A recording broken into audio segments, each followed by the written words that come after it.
साथियों नमस्कार, सत श्री अकाल। आपकी अपनी पाठशाला दलजीत सिंह ई पाठशाला में आपका स्वागत है। साथियों, 2012 के जो रूल है, रेकमेंड रूल्स जेबीटी से टीजीटी प्रमोशन के, उसके बारे में काफ़ी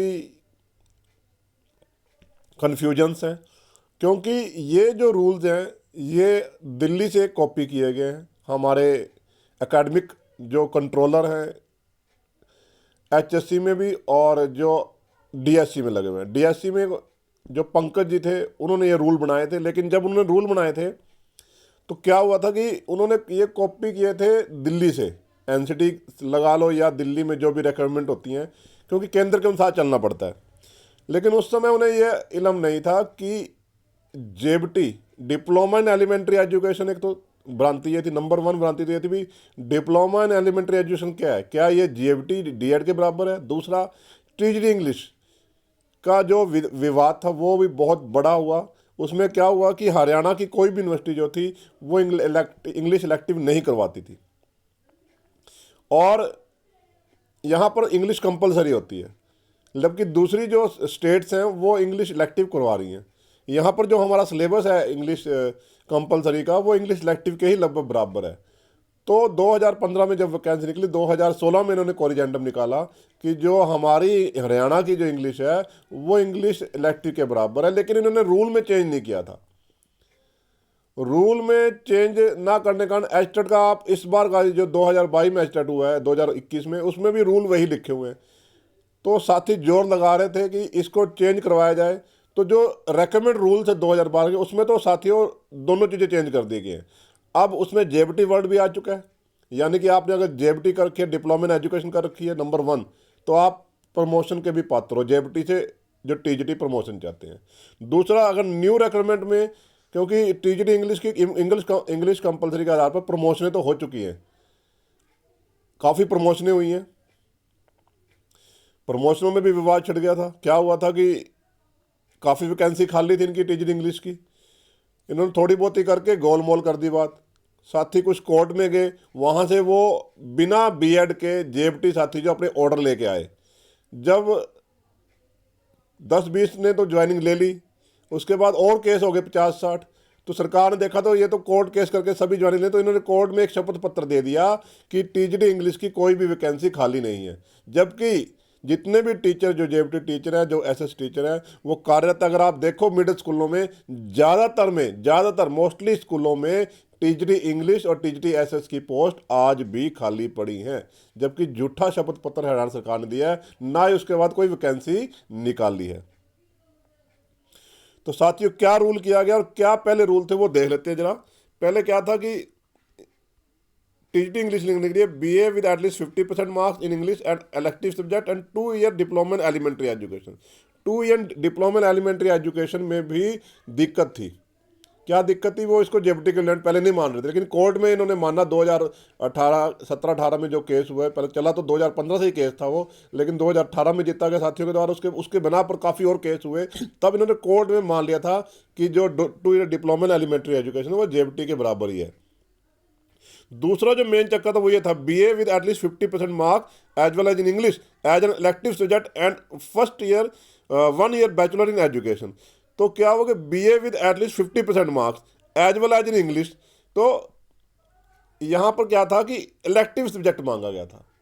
इसके कारण ही वो भर्ती, जो चंगी बड़ी भर्ती, जिसके इंटरव्यू भी हो चुके थे, पेपर भी हो चुके थे, तो बच्चे उसमें टीचर लगने से रह गए थे हरियाणा सरकार की कमी कारण। लेकिन प्रमोशन में भी यही रूल था सेम। इसके कारण काफ़ी अड़चने आई पीछे प्रमोशन में। तो इन्होंने जब रूल चेंज करके 2021 में काफ़ी प्रमोशनें दी हैं। जब कोर्ट में केस जीता गया तो उन्होंने देखा भी अब चारा नहीं रहा, तो इन्होंने जेबीटी के आधार पर भी अपॉइंटमेंट दी बिना बीएड के, और टीजीटी इंग्लिश वालों को भी, जिनके पास इंग्लिश इलेक्टिव नहीं थी, उनको भी प्रमोशन दी। लेकिन रूल में चेंज नहीं किया था।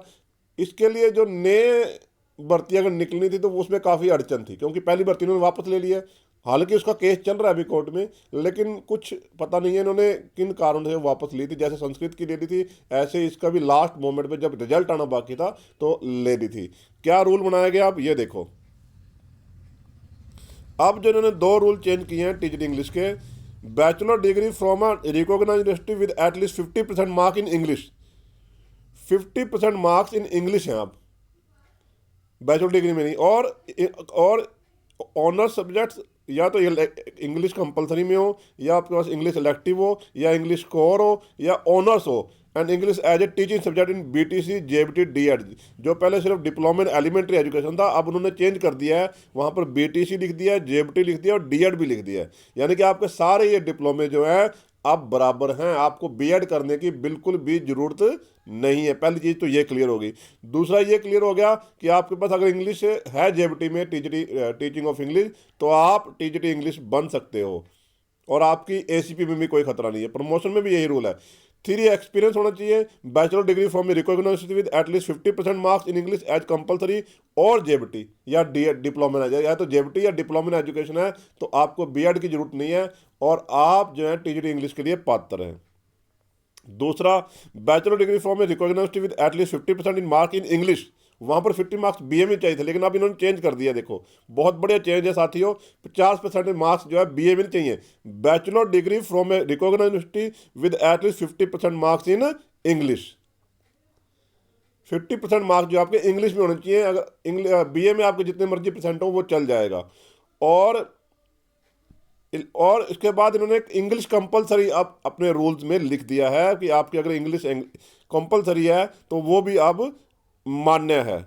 उसके बाद इन्होंने national council for teacher education के रूल्स को भी माना है साथियों। प्रमोशन में भी यही चीज़ अब बढ़े। तो जो दिक्कतें थी, जो 2 मेन अड़चने थी वो अब दूर हो चुकी हैं। चाहे आपके एसीपी भी, जो आप लिख कर मेरे वीडियोज में दे रहे थे कि आपको एसीपी लगाया जा रहा है क्योंकि आपकी बीए प्लस जेबीटी तो है, लेकिन वो मान रहे हैं। तो आप ये रूल में जो है पीडीएफ अपने उसमें डिस्क्रिप्शन बॉक्स में लगा दूंगा, आप वहाँ से डाउनलोड कर सकते हो। इसे आप डीएससी की साइट से भी डाउनलोड कर सकते हो, ताकि आपके किसी भी प्रमोशन या एसीपी में या न्यू रिक्रूटमेंट रूल्स में कोई भी दिक्कत ना आए साथियों।